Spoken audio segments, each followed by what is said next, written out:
নমস্কার, অস্মিতা on the way চ্যানেলে সকলকে স্বাগত জানাই। আজ আপনাদের সাথে শেয়ার করব কম খরচে এক রাত দুদিনের মায়াপুর ঘোরার প্ল্যান, সাথে আরতির সময় সাইট সিইং এর জন্য কি কি আছে সবটা। নৈহাটি স্টেশন থেকে সকাল 7:10 শিয়ালদহ কৃষ্ণনগর লোকাল ধরে নামলাম কৃষ্ণনগর স্টেশন। স্টেশন থেকে বাইরে বেরিয়ে টোটো দরদাম করে 100 টাকায় রিজার্ভ করলাম। যাব স্বরূপগঞ্জ হুলোর ঘাট। এক্ষেত্রে বলে রাখি, কৃষ্ণনগর স্টেশন আর হুলোর ঘাটের মধ্যে রুটের অটো চলে, ভাড়া মাথাপিছু 30 টাকা। হুলোর ঘাটে আপনি সকালের টিফিন করার অনেক দোকান পেয়ে যাবেন, কচুরি, পরোটা, রুটি, ডিম টোস্ট এসব পেয়ে যাবেন। আমি অত্যন্ত মুড়ি প্রেমী মানুষ, তাই মুড়ি দিয়েই ব্রেকফাস্ট সারলাম। হুলোর ঘাটে পরিষ্কার পরিচ্ছন্ন পেয়ার ইউজ টয়লেট আছে, প্রয়োজনে এখানে ফ্রেশ হতেই পারেন। এখান থেকে মায়াপুর ঘাটে যাওয়ার জন্য মাথাপিছু 3 টাকা মূল্যের টিকিট কেটে জেটিতে যেতেই ভটভটি নৌকা ছেড়ে দিল। অপেক্ষা করতে লাগলাম পরের নৌকার জন্য। জলঙ্গি এখানে খুব বেশি চওড়া নয়, 3-4 মিনিট সময় লাগে নদী পারাপার করার জন্য। খুব তাড়াতাড়ি আসলো পরের নৌকা, উঠতেই নৌকা ছেড়ে দিল। পৌঁছে গেলাম মায়াপুর। খেয়াঘাট থেকে বেরোতেই চোখে পড়ল দুদিকের মন্দির ও হোটেলগুলো। কয়েকটা মন্দিরে ঢুকলামও, বেশ সুন্দর। এখন মাথাপিছু 10 টাকা টোটো ভাড়া দিয়ে যাচ্ছি ইসকনের 1 নম্বর গেট। প্রথম কাজ হোটেল ঠিক করা। দেখে শুনে দরদাম করে 1 নম্বর গেটের উল্টো দিকের দোতলায় এই ঘরটা নিলাম, ভাড়া 800 টাকা। 3 জন থাকবো। ব্যালকনি থেকে মন্দিরের খুব সুন্দর ভিউ পাওয়া যায়। ইসকনের ভেতরে গদা ভবনে এসি রুম অ্যাভেলেবেল ছিল, ভাড়া 2700 টাকা। আসলে আমার ট্রিপের মোট বাজেটই 600 থেকে 700 টাকা, তাই আমার বাজেটের মধ্যে রাধা হোটেল নামে এই হোটেলটি বুক করলাম।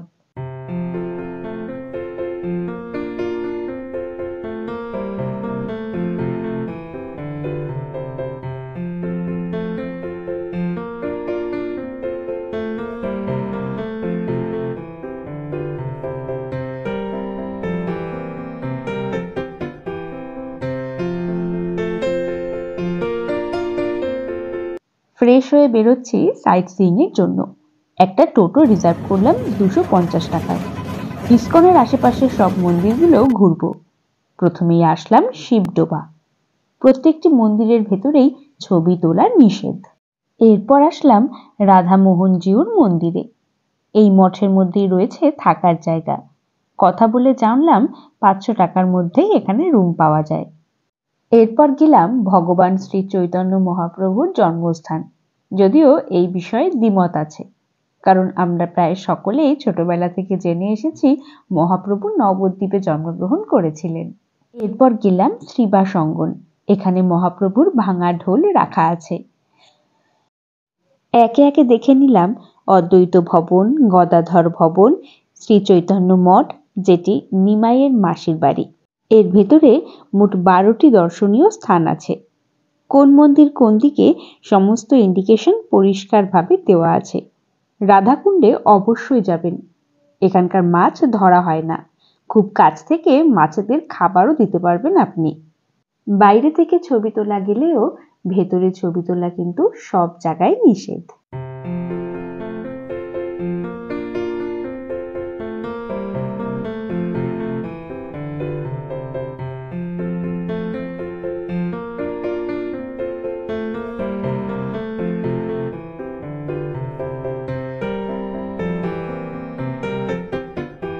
সাইট সিইং এর লিস্টে আজকের শেষ জায়গাটি হলো চাঁদ কাজীর সমাধি।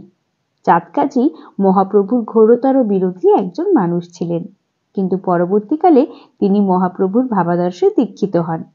এই গোলাপ চাপা গাছটি চাঁদ কাজীকে কবর দেওয়ার সময় লাগানো হয়েছিল, যার বর্তমান বয়স 500 বছরেরও অধিক। সাইট সিইং শেষ করে আসলাম ইসকনে। হরে রাম হরে রাম রাম রাম হরে হরে। 12:30 বেজে গেছে। গীতা ভবনের প্রসাদের কুপন শেষ।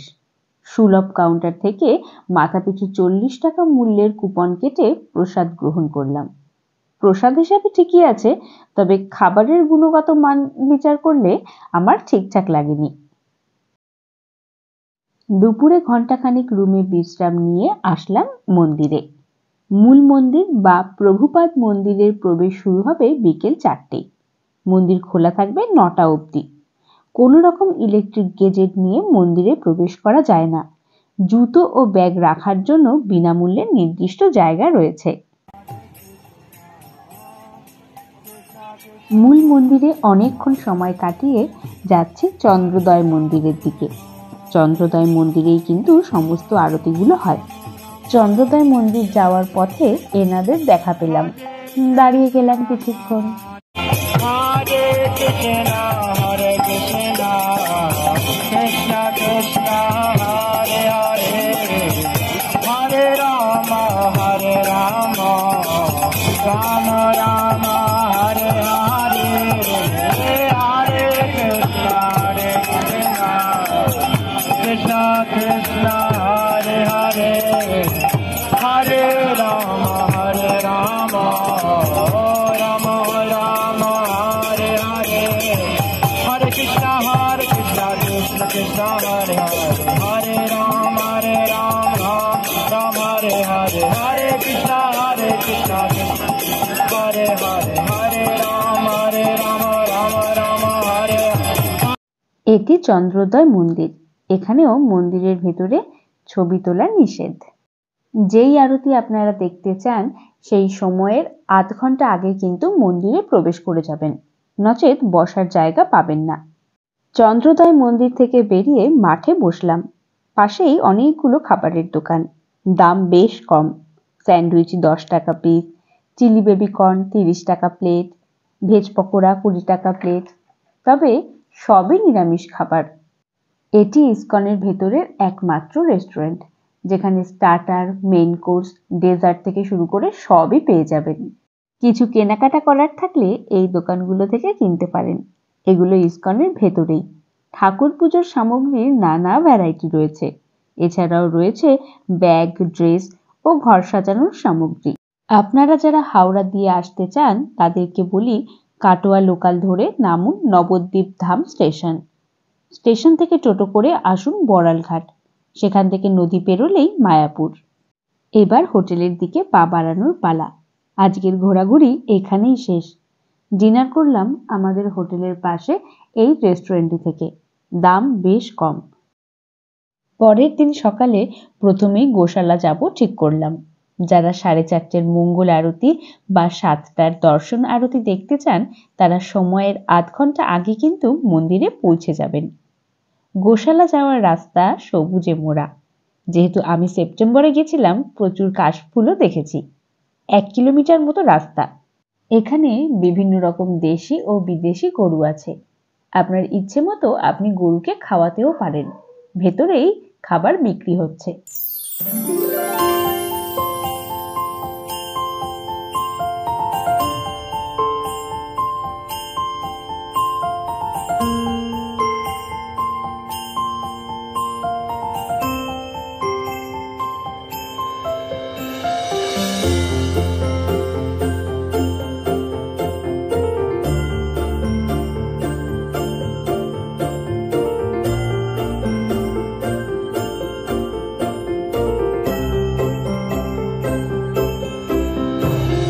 গোশালা থেকে বেরিয়ে চা খেয়ে 150 টাকায় টোটো রিজার্ভ করে রওনা দিলাম বল্লাল ঢিপি ও জগন্নাথ মন্দিরের উদ্দেশ্যে।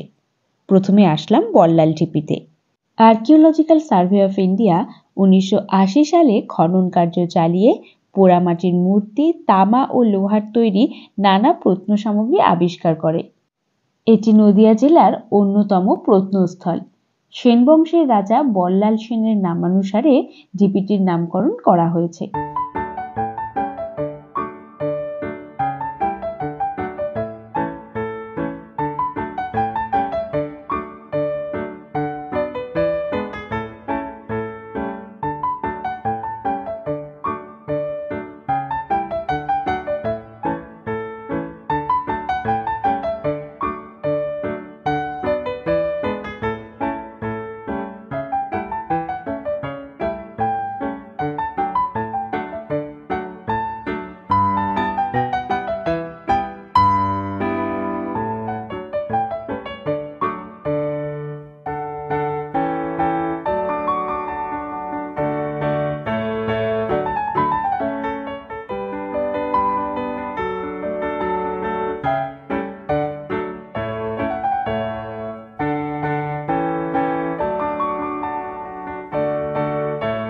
বল্লাল সেনের ঢিপির পর এবার যাচ্ছি জগন্নাথ মন্দির।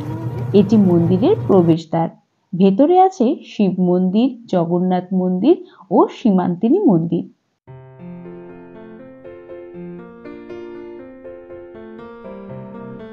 এটি জগন্নাথ দেবের মন্দির। জগন্নাথ দেবের এই মন্দিরের গায়ে অসাধারণ কারুকার্য করা রয়েছে।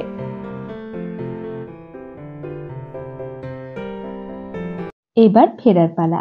হোটেলে চেক আউট করে বাড়ির উদ্দেশ্যে পা বাড়ালাম। যেইভাবে এসেছি সেইভাবেই ফিরবো। আপনারা মায়াপুর আসলে আরতির সময় অনুসারে নিজেরা পরিকল্পনা করবেন। ভিডিওটি ভালো লাগলে লাইক করুন আর এই রকম আরো ট্রাভেল প্ল্যান পেতে আমার চ্যানেলটিকে সাবস্ক্রাইব করুন। ধর্মীয় স্থানের পবিত্রতা বজায় রাখুন। নমস্কার।